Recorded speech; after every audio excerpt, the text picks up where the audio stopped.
Bonjour à tous et bienvenue sur la chaîne Cap FR. Dans cette vidéo, nous allons vous expliquer Kase no Stigma, année 2007.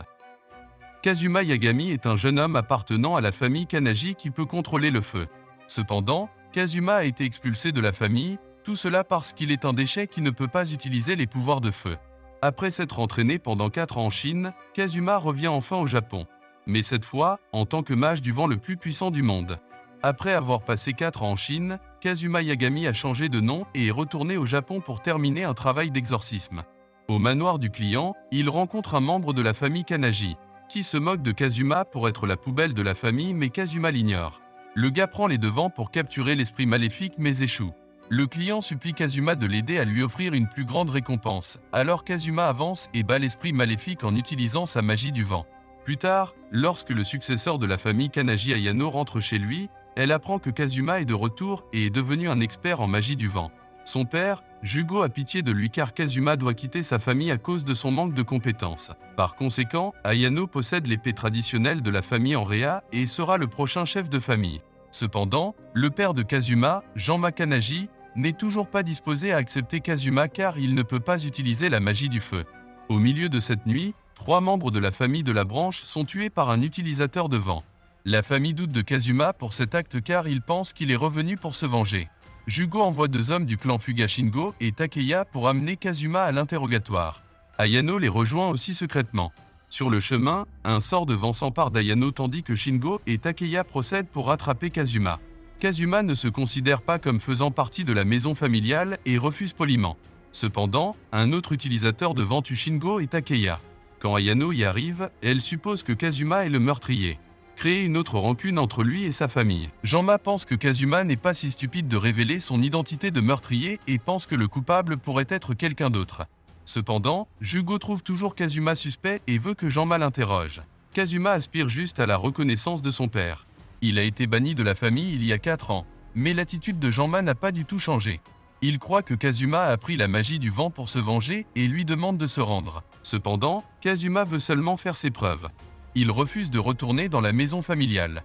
Janma utilise la rare flamme divine mais Kazuma contrecarre avec son propre sort et gagne contre son père. Il peut sembler heureux mais au fond de lui, il se sent toujours vide. Son père ne veut toujours pas le reconnaître. Kazuma appelle une ambulance pour Janma, puis retourne à l'hôtel où il retrouve son jeune frère Ren. Il demande si Kazuma a passé un contrat avec l'esprit du vent, comme le chef de famille Kanagi l'a fait avec l'esprit du feu. Kazuma esquive la question et dit à Ren qu'il n'a pas pardonné à la famille Kanagi. Même s'il a changé de nom de famille, il n'a pas l'intention de se venger. La famille Kanagi perdra son statut de toute façon, car l'héritier Ayano est trop faible pour diriger la famille. Yen envoie un SMS à Ayano à propos de sa rencontre avec Kazuma, la faisant se diriger vers l'hôtel. Au milieu de la nuit, un utilisateur du vent attaque l'hôtel. Kazuma emmène son petit frère et saute hors de l'hôtel. Il dit à Ren de se cacher pendant qu'il combat le suspect. Cependant, il y a 2 intrus et l'un d'eux enlève Ren. Ayano pense que Kazuma a fait les dégâts pendant que Kazuma se précipitait pour sauver Ren des utilisateurs du vent. La police soupçonne également Kazuma d'être responsable de l'incident de l'hôtel car ils ne connaissent pas d'autres utilisateurs de vent. Kazuma décide finalement de rencontrer Jugo afin qu'il puisse récupérer Ren. Kazuma reconnaît la personne qu'il a vue la nuit dernière, c'est le fils de Yu, Ryuya. Jugo révèle que le clan Fuga est un groupe de rebelles. Ce clan était initialement une organisation clandestine possédant un immense pouvoir. La famille Kanagi a scellé la source d'alimentation du clan après les avoir vaincus. Maintenant, ils ont enlevé Ren pour le sacrifier à leur dieu Yuma et brisé le sceau. Ryuya a absorbé l'énergie résiduelle autour du sceau lui donnant du pouvoir. Par conséquent, Yu veut briser le sceau pour en tirer le maximum d'énergie. Il a atteint l'emplacement du sceau avec Ren pour effectuer le rituel interdit de briser le sceau. Seul un membre de Kanagi peut briser le sceau sans se brûler. Yu veut utiliser Ren et laisser Yuma habiter à l'intérieur du corps de Ryuya. Cependant, l'esprit tuera Ren pour se venger de ce que la famille Kanagi a fait. Ayano se fâche contre le clan Fuga, mais Kazuma lui dit que c'est la faute de la famille Kanagi en premier lieu. Ce sont eux qui ont traité le clan Fuga comme des esclaves pendant 300 ans. La famille de Kanagi ne se soucie que du pouvoir, et Jugo est d'accord avec cela. Kazuma accepte d'aider à vaincre Ryuya en échange d'argent. Il considère cela comme un travail et dit qu'il n'appartient plus à la famille Kanagi.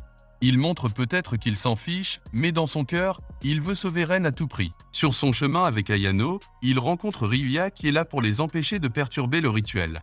Kazuma laisse Ayano derrière lui pour s'occuper de Ryuya et continue par lui-même. Le sceau est déjà brisé, mais Kazuma parvient à sauver Ren au dernier moment.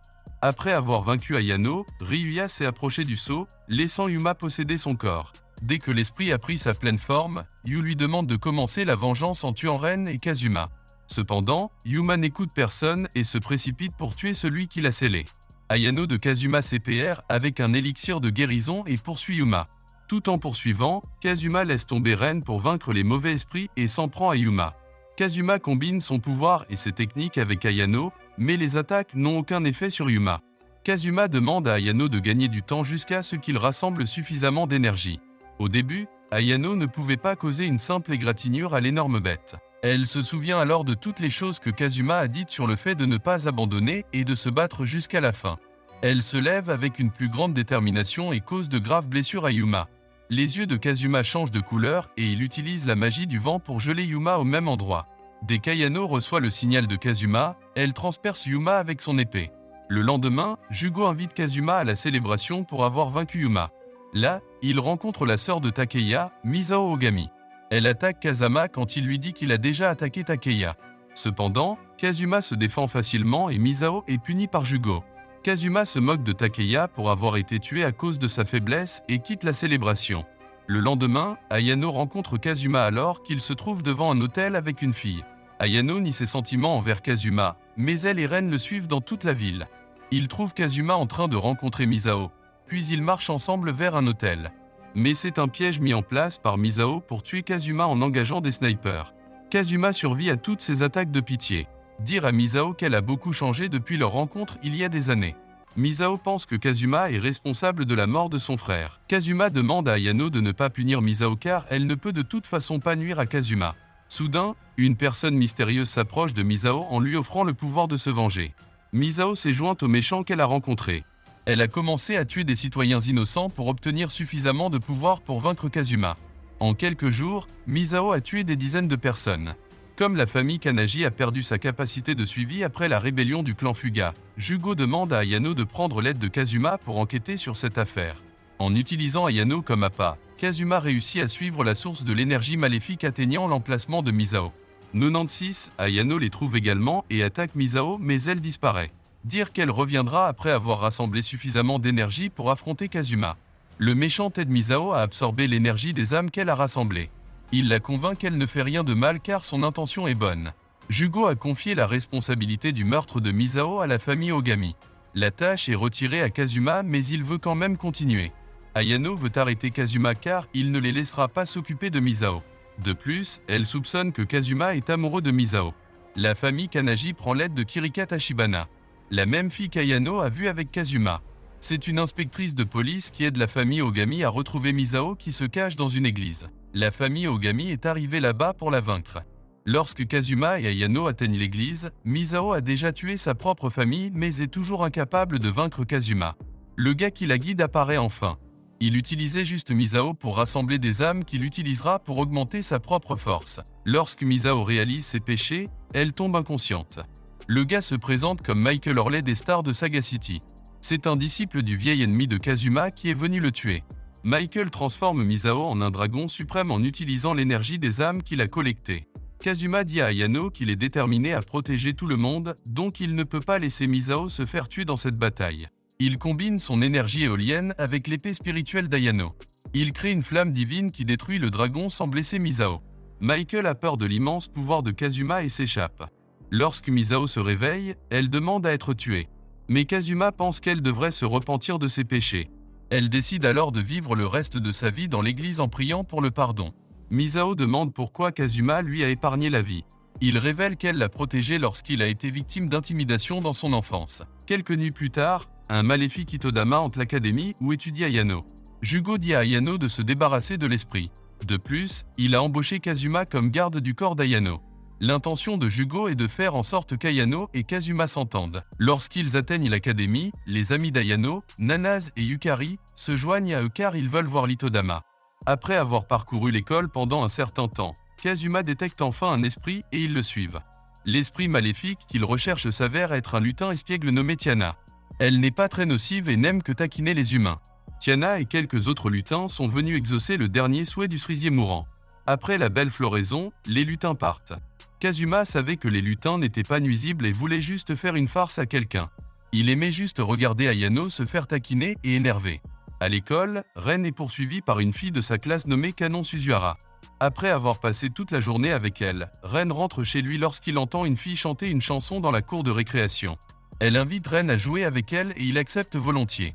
Pendant ce temps, Kazuma dîne avec Ayano quand il est appelé par Tiana le faisant partir précipitamment. Tiana demande à Kazuma de les aider à récupérer le trésor volé des lutins. Pendant ce temps, la fille que Ren a rencontrée est Ayumi, qui appartient à la célèbre famille Tsuwabuki. Quelques gardes viennent la reprendre mais en raison de leur comportement brutal, Ren décide de sauver Ayumi d'eux. La famille Tsuwabuki dit à Jugo que Ren a volé leur trésor. Jugo ordonne de chercher Ren et demande à Ayano de rester vigilant. Par coïncidence, celui qui a volé le trésor des lutins est également de la famille Tsuwabuki. Cette famille est composée d'individus en contrat avec l'esprit de la terre. Ils sont connus pour être des gens sans cœur, ce qui rend Kazuma excité de les combattre. La famille Tsuwabuki est également chargée de s'occuper de la montagne Fuji. La montagne Fuji est entrée en éruption pour la première fois il y a environ 300 ans. Son énergie est concentrée pour former un mastodonte qui peut apporter la calamité au monde entier. Le chef de famille à cette époque a prié l'esprit de la terre pour obtenir de l'aide. En conséquence, il a scellé le monstre à l'intérieur de la montagne, lui faisant perdre la vie dans cette tentative.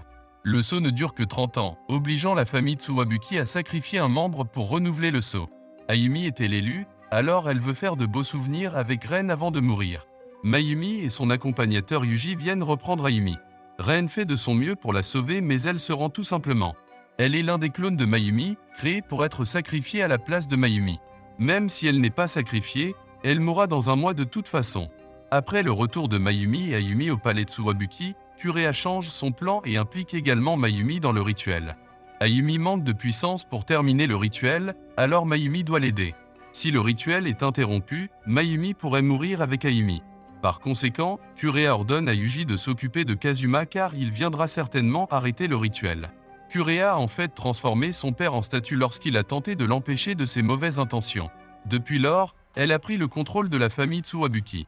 165. De plus, elle accomplit le rituel pour son propre bénéfice. Jugo avertit Ayano de rester à l'écart du rituel, mais elle aide toujours Ren à rencontrer Ayumi pour la dernière fois. Cependant, ils sont bloqués à la porte du manoir par Yuji qui s'est transformé en monstre de pierre. Ren utilise sa flamme purificatrice pour redonner à Yuji sa forme humaine. Il pense qu'au lieu de ce rituel de sacrifice, il devrait vaincre le monstre et mettre fin à cette inhumanité d'un seul coup. Kazuma est prêt à aider son petit frère dans cette affaire, convainquant Ayumi dans le processus. Kazuma sauve Ren, Ayumi et Mayumi de la grotte. Il trouve également le vrai chef de la famille Tsuwabuki, dont les derniers mots sont une demande d'arrêter Kureha par tous les moyens. Tout comme Kazuma, Kureha est également né sans la capacité d'utiliser la magie de la terre de sa famille. Ce malheur lui a donné un soif fou de pouvoir. Par conséquent, elle veut accomplir le rituel pour habiter le pouvoir du mastodonte en elle-même. Cependant, Kureha n'était pas au courant du fait qu'elle avait été utilisée par le mastodonte. Le mastodonte transférait progressivement son pouvoir à Kureha pour se relancer. Le mastodonte est également responsable du manque de capacité de Kureha à utiliser l'énergie terrestre. Comme Kazuma a accidentellement causé des dommages dans la grotte, cela a entraîné la rupture instantanée du saut. Le mastodonte Zenon s'échappe. Toutes les attaques sur Zenon semblent inefficaces car le monstre a concentré son pouvoir pour créer une barrière autour de lui. Ayumi est témoin de tout et ne veut plus reculer. Elle commence à effectuer un rituel de scellement. Kazuma dit à son frère qu'Ayumi fait des efforts parce qu'elle veut vivre avec Ren. Par conséquent, Ren devrait également faire de son mieux. Le rituel supprime le pouvoir de Zenon permettant à Kazuma de le vaincre avec l'aide d'Ayano et Ren. L'œuf au trésor des lutins a été utilisé pour faire vieillir Ayumi plus rapidement. Elle a donc une petite durée de vie. De plus, le rituel a également aspiré le pouvoir d'Ayumi. Diminuer sa durée de vie d'un mois à quelques minutes. Ayumi finit par mourir dans les bras de Ren sans aucun regret. Parce qu'elle a sauvé de nombreuses autres vies et qu'elle a pu passer du temps avec Ren. Kazuma est témoin de tout cela avec le cœur lourd et souhaite devenir plus fort pour arrêter de tels incidents à l'avenir. Nous sommes arrivés à la fin de cette vidéo, merci d'avoir regardé, au revoir.